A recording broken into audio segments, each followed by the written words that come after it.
So let me begin by talking about the importance of creating a learning society from a historical point of view. And here the basic insight is that the transformation to a learning societies that occurred around the time of the around 1800 for Western economies, and more recently for those in Asia, appears to have had a far, far greater impact on human well-being than improvements in allocative efficiency or resource accumulation.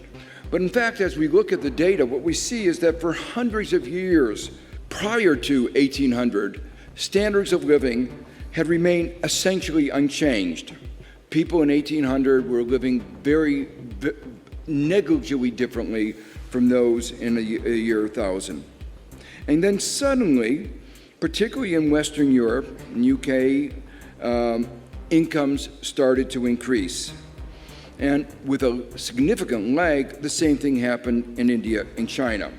These changes in income, in wages, are paralleled by other changes like in life expectancy. And what you see is that even in Western Europe, life expectancy in 1820 was 40 years, as low as it is today in the poorest developing country. And then between 1800 and the year 2000, that life expectancy doubled.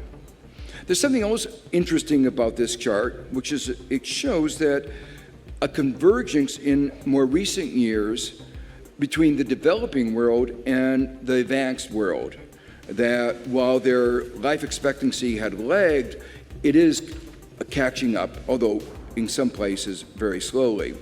So the question then naturally asked is, what caused this seemingly sudden change? In my mind, the answer to that is the Enlightenment. And the Enlightenment was a change in mindset.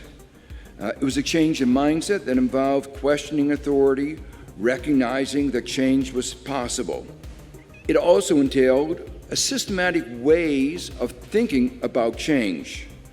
The scientific method provided a systematic way of figuring out how to improve productivity, that is to say, to get more outputs from a given input.